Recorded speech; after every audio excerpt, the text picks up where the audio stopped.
Olá galera que curte nosso canal, tudo bem? Eu sou o Bruno Barros e seu canal Futebol Fundo por Senso. Se você ainda não é inscrito no nosso canal, clique agora mesmo aqui embaixo no botão inscreva-se. Não esquece de ativar o sininho. E se você gostar desse vídeo, deixa aquele super like motivacional agora no final, beleza? No vídeo de hoje vamos falar sobre um dos maiores jogadores da história do Brasil, Dequinha. Ficou curioso? Quer conhecer essa história? Então, vamos nessa!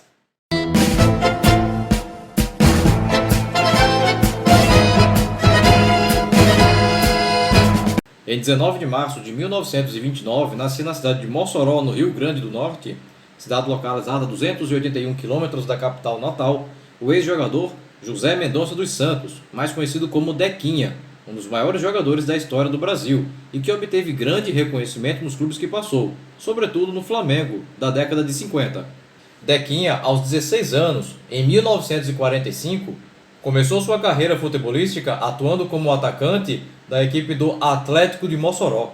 Um ano depois, assinou contrato profissional com o Potiguar de Mossoró, que naquela época disputava apenas o campeonato da cidade.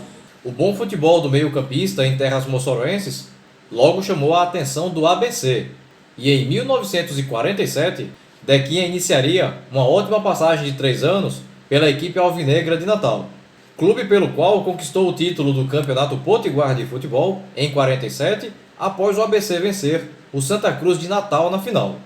Em meados de 1949, Dequinha foi negociado com o América do Recife, que naquela época era o terceiro colocado em números de títulos no estado, com 6 títulos a menos que o Sport e só um título a menos que o Santa Cruz. O América não apenas tinha 3 títulos a mais que o Náutico, como também tinha uma torcida que em número se equiparava aos hoje 3 grandes do estado. O Sport Recife estava a fim de ter Dequinha em seu elenco, só que o América passou na frente e ficou com o atleta.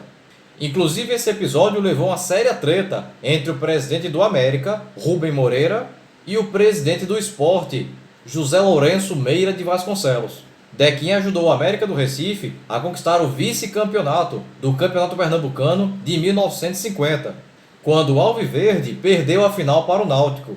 Mas antes da conclusão do campeonato, foi negociado junto ao Flamengo do Rio de Janeiro, onde se transformaria em ídolo. Com a camisa do rubro-negro carioca, o meia Dequinha conquistou vários títulos, como em 1950, a Taça Cidade de Ilhéus, na Bahia, quando o Flamengo empatou com o Sport Clube Bahia. Em 1951, a Copa Elfsborg, na Suécia, quando em uma excursão ao país escandinavo, o Flamengo venceu o time sueco do Elfsborg. Em 52, o torneio quadrangular de Lima, quando o Flamengo foi o primeiro colocado, em um grupo que ainda contava com os peruanos Sport Boys, Deportivo Municipal e Alianza Lima, e o troféu Cidade de Arequipa, após vitória contra a seleção de Arequipa. Em 53, o torneio de Curitiba, no qual venceu um grupo que ainda tinha o Coritiba e a Portuguesa, o torneio quadrangular da Argentina, ao vencer um grupo que tinha ainda o Botafogo, o Boca Juniors e o São Lourenço, e o Campeonato Carioca, ao vencer o Vasco da Gama na final. Em 54, o torneio internacional do Rio de Janeiro, ao vencer um grupo com o Fluminense e o Deportivo La Coruña da Espanha, e o Campeonato Carioca, ao bater na final o Vasco da Gama. Em 55, o torneio Gilberto Cardoso, ao vencer os argentinos Racing e Independiente, e o Campeonato Carioca, ao bater na final o América do Rio.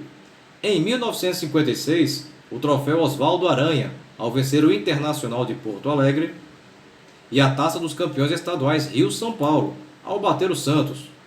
Em 1957, o torneio internacional do Morumbi, ao passar por um grupo com o Dinamo Zagreb da Croácia, Belenenses de Portugal e o combinado Vasco-Santos, e vencer o Corinthians na decisão. O interessante é que o torneio foi criado para celebrar a inauguração do novíssimo estádio do Morumbi, só que o estádio não ficou pronto a tempo, e os jogos foram disputados no Maracanã e no Pacaembu. Taça Brasília, após vitória sobre o Fluminense. Apesar do nome ser Taça Brasília, a partida foi disputada no estádio de São Januário, no Rio de Janeiro, porque Brasília ainda não tinha sido fundada. Torneio Ponto Frio, após vencer o Honvéd da Hungria. E o troféu Almana Idrottsklubben, ao vencer o AIK da Suécia. Ambos os jogos no Maracanã. Em 1958, o torneio internacional de Israel, após vencer um grupo com os israelenses Hapoel Petah Tikva e Hapoel Tel Aviv, além do Fóstiras da Grécia. O troféu Sporting, ao vencer o Sporting em Portugal, e em 1959 o torneio hexagonal do Peru, ao vencer um grupo que ainda tinha os peruanos Universitário e Alianza Lima, o Peñarol do Uruguai, o River Plate da Argentina e o Colo-Colo do Chile. Dequinha, em meados dos anos 1950, teve 8 convocações para a seleção brasileira, ajudando o Scratch Canarinho a conquistar 2 troféus, ambos em 1955, a Taça Oswaldo Cruz vencida sobre o Paraguai e a Taça Bernardo O'Higgins conquistada sobre o Chile. Em 1959, Dequinha teve uma séria contusão. Em um treino do Flamengo, após uma dividida de bola, teve uma dupla fratura na perna direita e nunca mais foi o mesmo. Após a recuperação, já tinha perdido espaço no rubro-negro, que logo depois o dispensou. Aos 32 anos, em 1961, Dequinha deixou a Gávea para defender as cores alvinegras do Botafogo, clube que defendeu por menos de um ano. Ele participou da campanha vitoriosa de 1961, quando o Fogão voltou a vencer um título estadual depois de 4 anos de jejum. Mas bem antes do término da competição, Dequinha foi dispensado e em 62 assinou contrato com o Campo Grande. E em 1962 assinou contrato com o Campo Grande Atlético Clube, tradicional clube da Zona Oeste de Carioca, onde passou cerca de um ano. Em 1963, Dequinha voltou para Pernambuco, onde assumiu a dupla função de treinador e jogador no América do Recife, o Alviverde da Estrada do Arraial.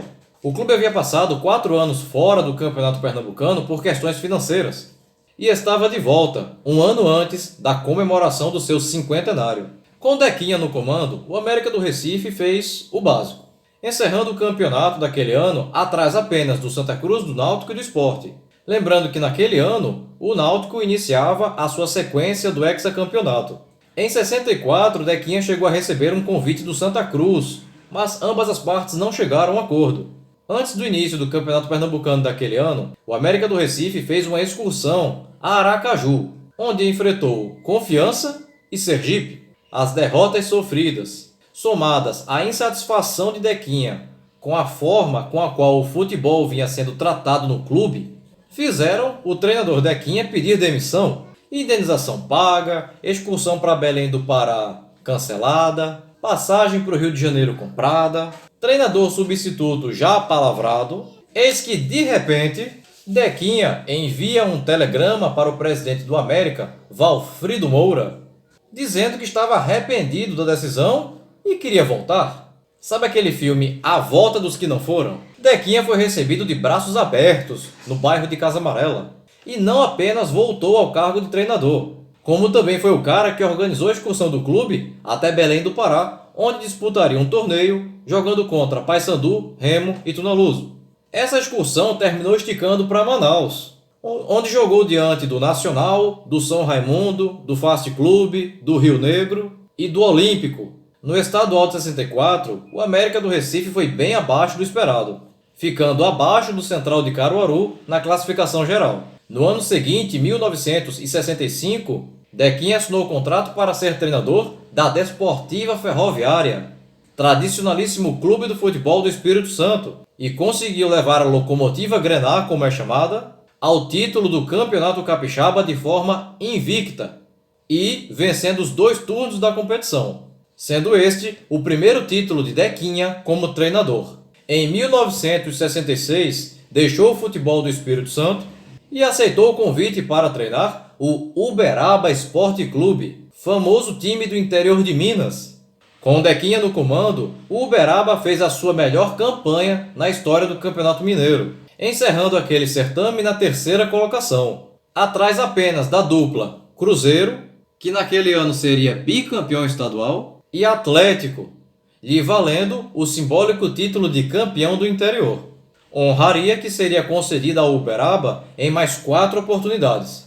O sucesso no Uberaba chamou a atenção do Atlético Mineiro, que o chamou para comandar o elenco do Galo na disputa da Taça Brasil de 67, competição disputada entre os campeões estaduais em mata-mata, com o intuito de indicar 2 clubes para a disputa da Taça Libertadores. A Taça Brasil foi jogada de 59 a 68, Depois teve o Roberto Gomes Pedrosa e em 71 veio o Campeonato Brasileiro, com trocentos times, inúmeras fases de grupo e que teve 1 milhão de regulamentos diferentes até que em 2003, quando a competição começou a ser jogada em pontos corridos e tem desde então o mesmo regulamento. Atualmente a CBF já considera os campeões da Taça Brasil como verdadeiros e originais campeões brasileiros, acabando com uma polêmica que se arrastava por décadas. Ou não. O Atlético eliminou primeiro o Goitacás de Campos dos Goitacazes, então campeão do antigo campeonato do estado do Rio de Janeiro, cuja capital era Niterói. Lembrando que naquela época a cidade do Rio de Janeiro ela era separada do resto do estado do Rio, existindo como um estado, o estado da Guanabara, um estado do tamanho de uma cidade. Beleza.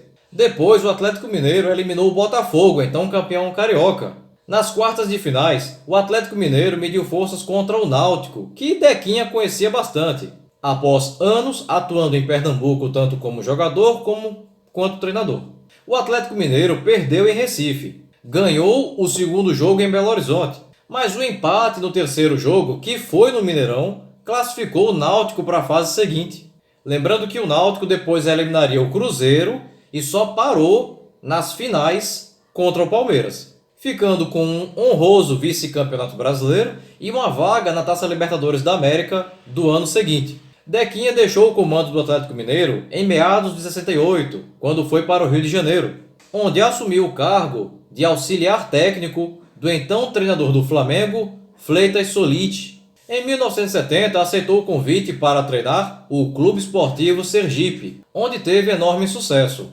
No comando do Sergipe, conquistou um tricampeonato sergipano, 70, 71, 72, e ainda foi vice-campeão no ano anterior, quando o Sergipe perdeu o título nos pênaltis para o Itabaiana. Andou por vários times do interior e em 81 voltou a treinar o Sergipe. Infelizmente, no dia 23 de julho de 1997, aos 68 anos, Dequinha faleceu em Aracaju, cidade na qual já residia há muito tempo, deixando enlutadas as torcidas que tiveram a oportunidade de vê-lo em campo. Bem, pessoal, a intenção do vídeo de hoje era falarmos sobre a história de Dequinha, um dos maiores jogadores da história do futebol brasileiro. Se você chegou até aqui e ainda não é inscrito no canal, aproveita agora a oportunidade para clicar aqui embaixo no botão inscreva-se. Não esquece de ativar o sininho.